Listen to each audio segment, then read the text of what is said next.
saying thank you all for coming today. We've been celebrating my grandpa this whole month with a lot of awesome events. The ACRS was one for sure. But yeah, what grandpa means to me is just, right? That's what we're doing, right? It's like Christmas again. What does Christmas mean to you? What does Jesus mean to you? That's what we talk about in this family, right? But what grandpa means to me is just, I mean, he's just the light in the family, and he's taught me a lot of things over the years, and as my mom was saying, he's a role model for all of us, especially me. As you guys can see too, be kind, be kind, be kind. That's what I follow, and he also inspired me to just kind of, meet new people and befriend everybody we can, and that's actually why I started, pursuing journalism, just so I could meet new people and learn about everything about them, I guess. So yeah, he's a great guy, and I love you, Grandpa. We'll sing a solo for you later. Well, that's my mom. Okay, I am the next youngest.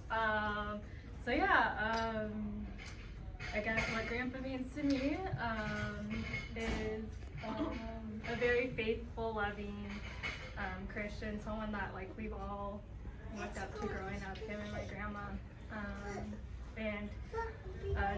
We have a lot of fun going on our Starbucks drinks runs.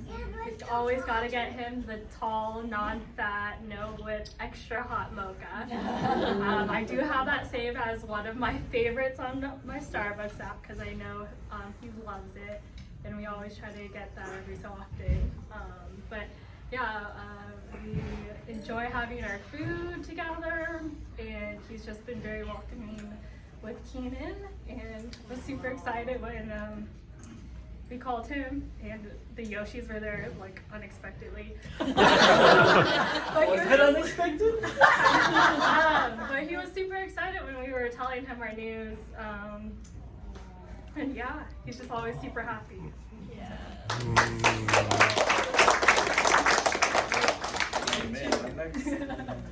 I guess for me, the biggest thing that I take away from my grandpa is just his heart, his generosity towards everyone. He's very caring, very genuine, and always talks to people and always wants to know, how they're doing. And I think just, growing up with him in my life, it's definitely been special. And coming in from an Asian household, you don't hear "I love you" too much. And whenever I get off the phone with Grandpa, he always says "I love you." So it's something that I definitely to take away from him.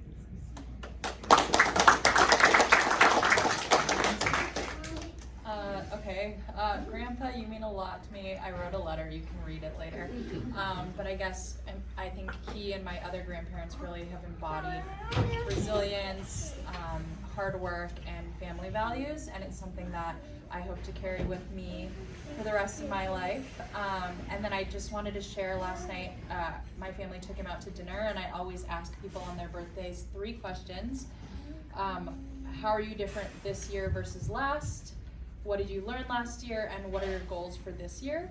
And so for this versus last year, he feels that he's more centered and grounded. He learned this last year that he has the best family in the entire world, including all of you. And his goals for this year are to be even more appreciative of each of his family members and spend more quality time one-on-one with each person. So I hope we can all help him reach his goal this year.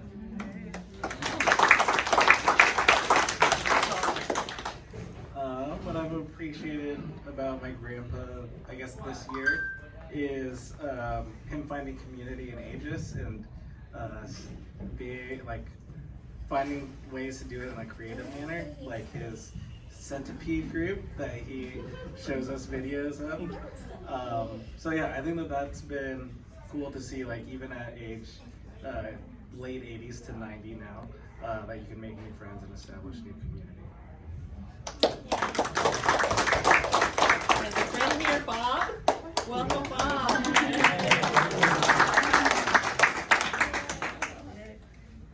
Well, I'd like to say one of the greatest thrills of my life was meeting Herb. I've had many friends, lived many years. In fact, I'm older than Herb. I want him to respect my older age. But he is a really special friend and look what he's done. He's responsible for all of them. Congratulations. And we have the oldest grandchild. Sorry, that's what happens. Kim. So I think when I think of Grandpa, I think of just generosity and kindness and just always being there for family. And so that's something that has been very much instilled into my life. And now, even just hoping to have my kids still have those same principles and instill those things into them as well. So thank you, Grandpa, for setting a good example for us. And then we have the next person, Terry. The youngest daughter, the oldest speaker here. Leave the emceeing to Brady. Thank you, Mr. Michael. Mr. Michael. We're not auditioning for weddings.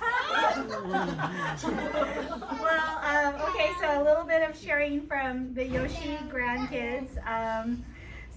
Yeah, from Casey, Corey, and Kira.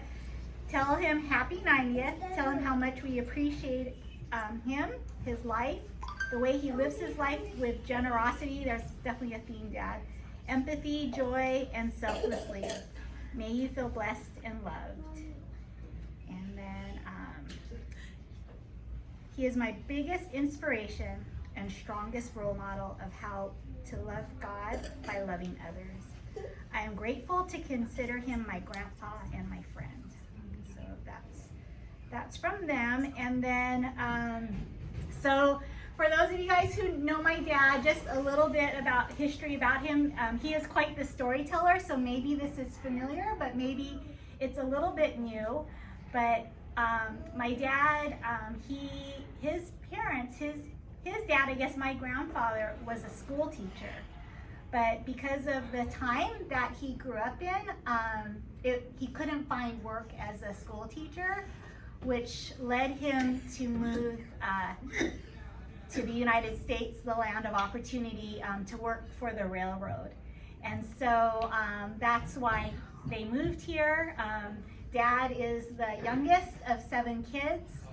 But unfortunately, because of the war,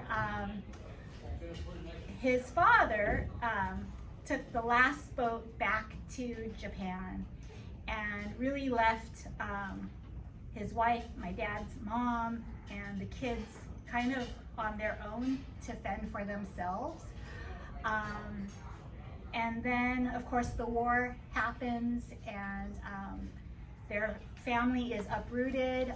Many of my dad's older brother enlisted in the Army, and of course, Dad and Uncle Jack and my grandma, they went to Minidoka, and they spent just over 3 years incarcerated in Minidoka. And then when they were released, of course, they were met with a lot of prejudice and just found a lot of things to be very hard. And I remember my dad always sharing about how my grandma also was really depressed, and she had to go through a lot from all of that. He worked very, very hard though, as a gardener, as a janitor, to pay for his own schooling.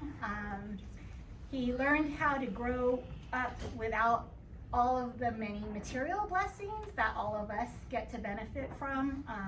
He shared many a story about how like his meal would just be bone broth with just a little bit of vegetables. And I think one of the treats was if he came home for a snack, he could have one slice of Wonder Bread with a little bit of sugar sprinkled on it, because sugar was a very precious commodity back then too. And I think that many people, after growing up with such a hard beginnings, could be very embittered or angry, resentful, but that, as you guys all know, is not my dad. And I think he really took all of those hardships that he experienced to really grow his heart of compassion. And we're all so blessed to be recipients of your compassion.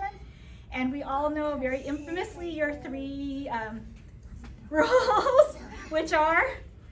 Be kind, Be kind, be kind. Yeah, and he really lives that. I think in so many ways, his heart for the least, the forgotten of this world, immigrants, refugees, those that are homeless or hungry. We all have been there to be with my dad as he championed lots of causes.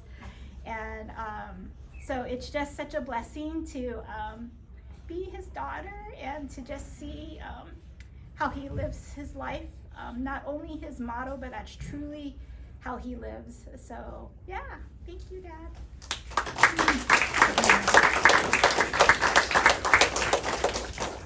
Stay through, we're gonna do cake. Okay, now we're gonna have cake.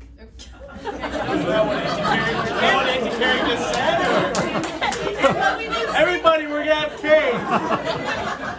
I think that my mom said it, not Auntie Carrie. We need singers.